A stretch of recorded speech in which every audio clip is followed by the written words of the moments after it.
Hey guys, welcome back to Super Lorcana World, your one-stop shop for the Lorcana. Today I want to talk about how good is Mrs. Mina. Minna? Mina? I don't know. I'm going to call her Mrs. Mina. If I'm wrong, you let me know in the comments. This wonderful mouse housekeeper is a 4-drop uninkable 1/5 that quests for 2. Its stats are fine, not a big deal. Its ability is what makes it really interesting though. Whenever you play a Floodborn character, you may put the top card of your deck into your inkwell face down and exerted. So how good is this in terms of mana ramp? I want to take this from a different angle than I do most of my other how good is it videos. I want to talk about, first of all, what makes mana ramp good, and then I want to talk about what makes Floodborn type of ramping reasonable. That's what I want to talk about in this video. And I'm going to break it down into those segments. I want to be making this as informative as possible, looking at this from entirely as many angles as possible. Now that that's done, though, let me know what you think in the comment section below. Do you think this card is good? Do you think it'll see play? Or do you think it will not? I will reserve my judgment until the end. So first of all, let's look at the other ramp cards that exist in Sapphire so far. We have the Fishbone Quill. It is an inkable item that lets you tap and put any card from your hand into your inkwell face down, so obviously once per turn. What's cool about this card is that it doesn't require you to ink a card that is inkable. You could put some other card into your inkwell, doesn't matter what it is.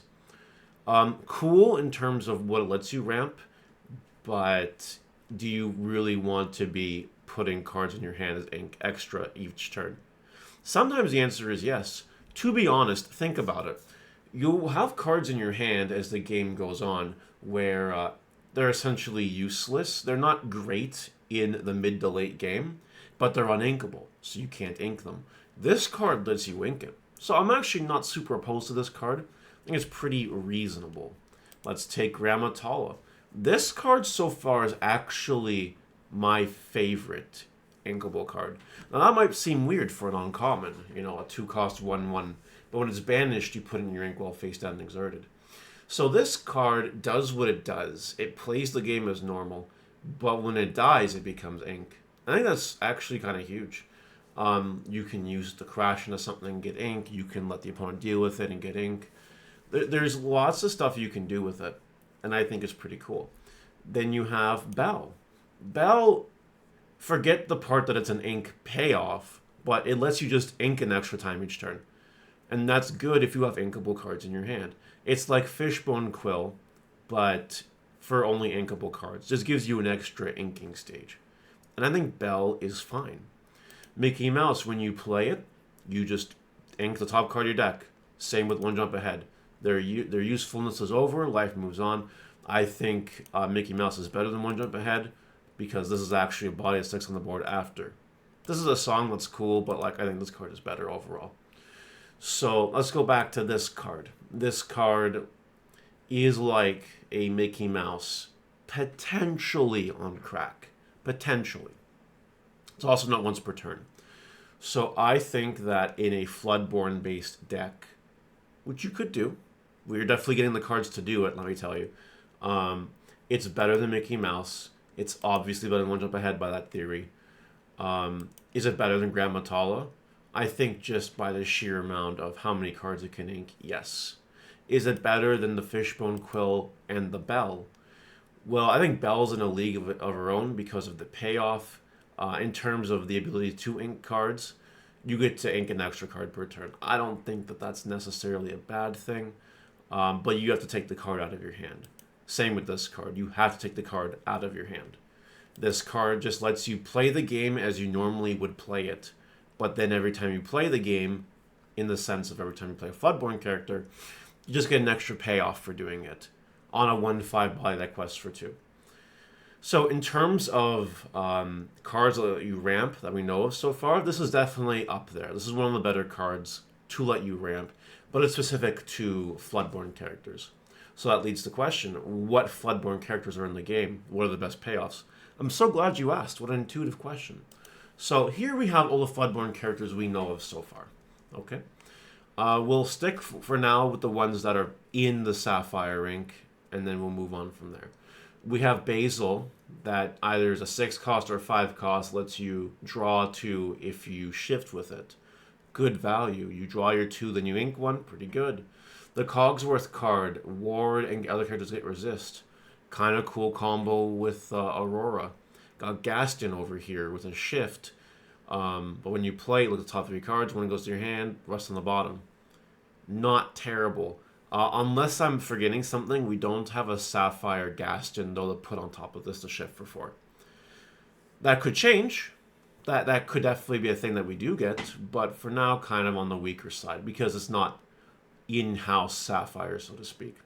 But that might not be even a bad thing, because you can play 2 inks in this game, so that's kind of okay.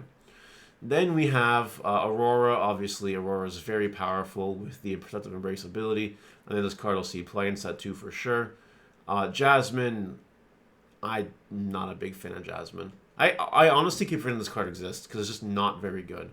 Like, play your quest, remove 2 damage for each characters. It's whatever. It's whatever. And that's it for Sapphire Floodborn characters. Now, what about the rest? What good Floodborn characters do we have? Well, Mulan's good if you're singing songs. Rapunzel's always good if you're playing some kind of healing. Don't forget, we do have coconuts in Sapphire, so you have that. Plus, you're playing Amber, playing other healing cards as well. So maybe a good card. Maybe. Just maybe. Shift 3 is also pretty powerful.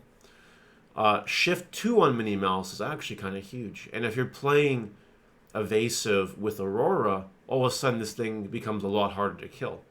And then it's its ability that lets you quest an extra 2 if you play a second action each turn. Well, you have plenty of actions in both Ruby and Sapphire, right? You got one up ahead if you really want to go that route, but you also have things like Develop Your Brain and other Ruby actions too. So it's not too bad, really. Ain't that bad. The Genie, I think, is a little bit too high to take advantage of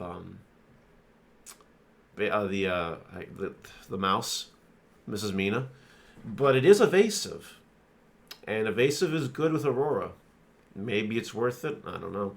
The Cinderella is definitely a good card, a good Floodborn card.